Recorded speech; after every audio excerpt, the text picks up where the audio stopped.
Pemirsa di rumah, jumpa lagi dengan saya, Dr. Anda Jelislin Riyati, SHMH, yang berkantor di Cipta Lovem, Jalan Sido Sermo PDK 2, Kavling 370 Surabaya, Jawa Timur, Indonesia. Pemirsa, kali ini saya akan menjawab dari pemirsa di rumah yang bertanya kepada saya, "Ibu, saya memiliki suami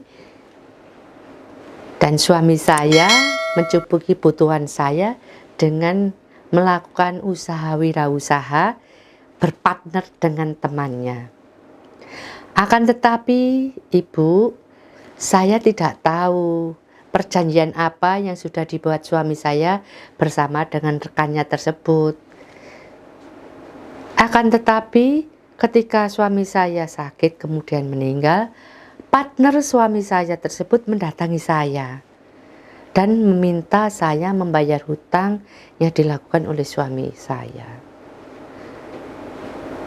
Pemirsa di rumah, dia menangis kepada saya, "Ibu pengacara, apa yang harus saya lakukan menghadapi hal ini? Saya tidak tahu berapa besar hutang suami saya. Saya juga tidak melihat ada kwitansi hutang piutang yang dilakukan oleh suami saya. Akan tetapi partner suami saya ini setiap hari menelpon saya, mendatangi rumah saya, memaksa saya untuk membayar, bahkan mengancam saya. Saya ini takut, Ibu pengacara. Saya hanya seorang janda. Saya harus menyekolahkan anak saya. Saya memang bekerja, saya seorang guru. Tapi gaji saya tidak cukup kalau saya harus menyisihkan untuk membayar hutang suami saya. Apa yang harus saya lakukan, Ibu?" Solusinya mudah, pemirsa, sebenarnya. Anda harus punya keberanian.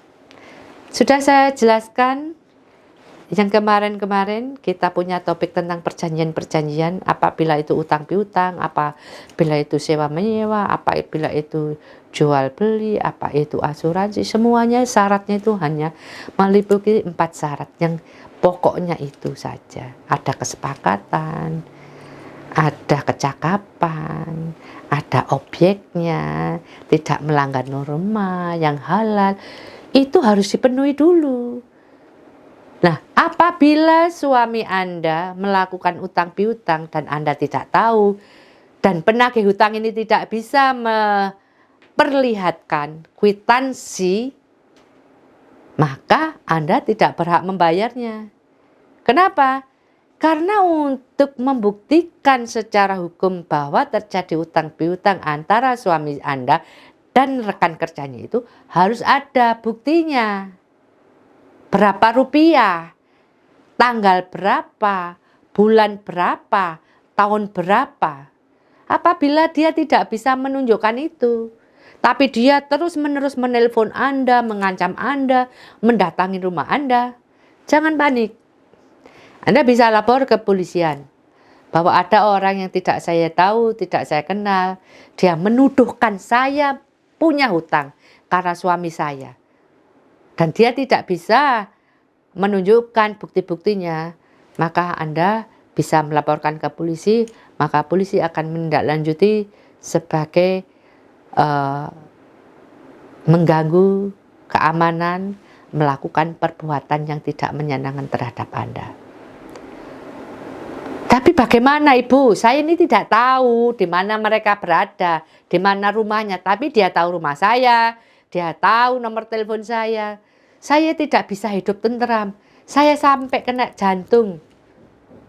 Kasihan sekali, pemirsa. Oleh karena itu saya katakan negara kita adalah negara hukum dan tidak boleh seorang pun dengan etika tidak baik memaksakan perjanjian yang tidak Anda pahami dan tidak Anda ketahui untuk Anda menyelesaikan perjanjian tersebut. Katakan kepada pihak yang menagih, apabila memang Anda berhubungan dengan suami saya, kemudian Anda memiliki buktinya berapa jumlahnya, dan ada orang yang menyaksikan uang itu untuk apa. Karena saya tidak tahu uang itu untuk apa. Karena selama ini saya hidup juga saya bekerja dan kehidupan saya biasa-biasa saja. Tidak ada lonjakan ekonomi dan pemasukan keuangan. Sehingga kalau suami saya meminjam sejumlah uang tapi tidak mengatakan kepada saya dan tidak ada dampak ekonomi bagi saya, maka ajukanlah ke pengadilan. Buatlah gugatan.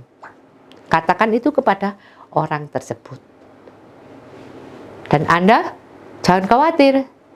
Anda bisa bertanya kepada saya untuk membantu menyelesaikan kasus Anda. Apa yang harus Anda lakukan? Jadi pemirsa, tidak boleh orang sewenang-wenang memanfaatkan situasi keadaan tertentu, kemudian dia membuat perjanjian yang tak tertulis, kemudian menuduhkan perjanjian itu adalah sebuah hukum yang Anda harus penuhi. Jadi, negara kita negara hukum, jangan lakukan apapun kalau itu melanggar hukum. Sekali Anda melanggar hukum, maka jeruji besi akan menanti Anda. Penipuan, pemerasan, ada pasal yang menunggu Anda. Demikian pemirsa di rumah. Kalau Anda ingin curhat dengan permasalahan Anda terhadap saya Dr. Anda Jelis Lindirati SH MH, siap membantu Anda. Salam.